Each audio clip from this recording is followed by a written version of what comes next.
Today's a beautiful new day in Florida, and today I'm just kind of give you a brief review of my Dakota Digital dash that I just installed. What are my thoughts on it, and just kind of tell you how the install went and everything.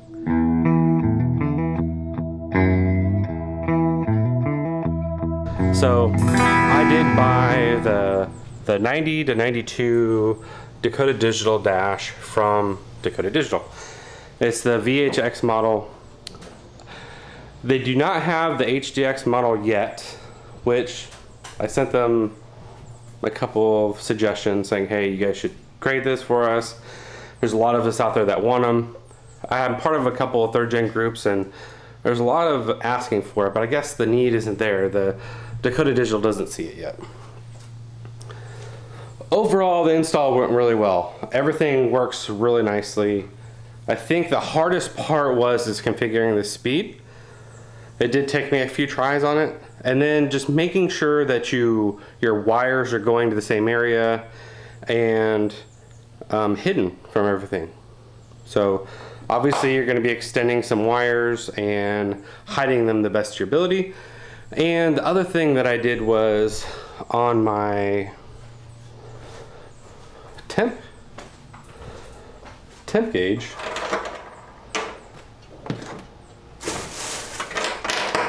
I broke it. I over torqued it, I over tightened it, and I broke it. That's one thing you guys got to be really careful of, but I thought I had it right here. Over torqued it, I broke it. Yeah.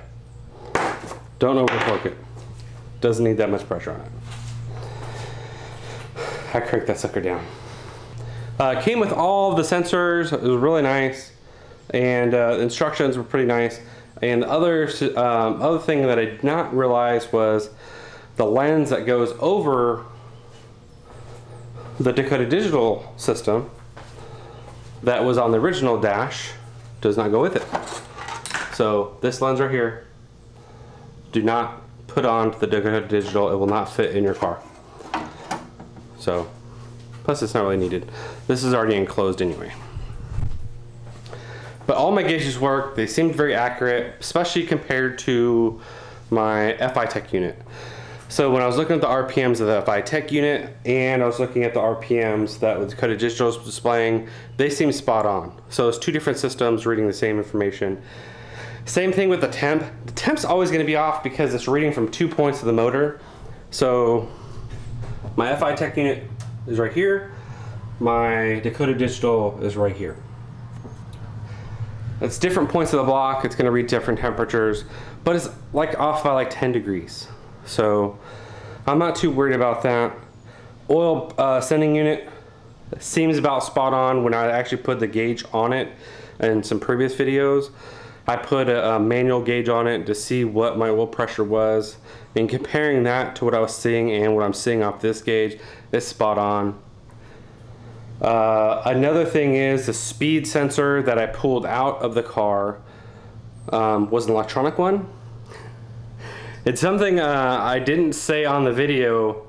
When I was pulling out the box to hook up the new speed sensor that came with it, I realized that I actually put the wire in the wrong slot. It was supposed to be in a different location. Logically, I thought I was in the right spot, but I was definitely in the wrong area whenever I hooked it up. Let me try to show you on the instructions. So here's the diagram of where I need to hook it up.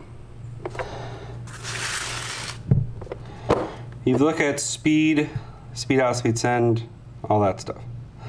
So what the document's saying is that if you use their stuff right here, their wires go here and hook in right here. And then if you're using your ECM speed sensor, right there, and then here's speed out. Well, I put speed in right here, and I think you're supposed to use speed out on the unit. So I got those swapped. My system may have worked. I didn't have to really hook it up here.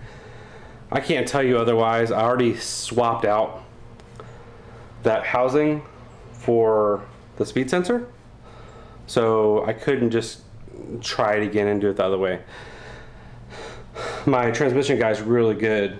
He said, hey, if you ever need to swap this out for a manual one, let me know. We'll swap it straight across. And he had these aluminum ones, really nice ones, which you saw in my last video where I installed it.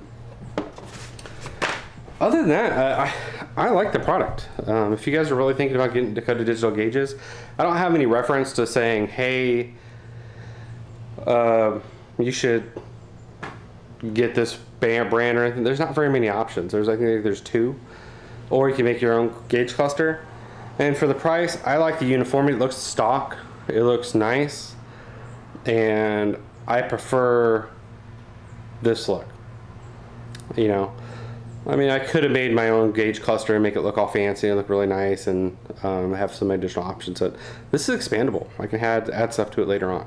So overall, I think it was a decent purchase. I would have preferred to have the HDX, and I'll kind of review the HDX versus the VHX when it comes to these. But there's definitely more options, different colors, and more expandability on those. But yeah, this is my review of the Dakota Digital. I really like the support. Support's really good over there. They answer, they open tickets, and the team's really nice. And even though when a dummy like myself calls in over there, they're like, yeah, you should not do that. And then they send you a new part. It's really good customer service. I really enjoy them. And I didn't even buy it from them directly. I bought it from another vendor. So really good customer service. I really appreciate them. Anyway, until next time, you guys have a great day. Thank you.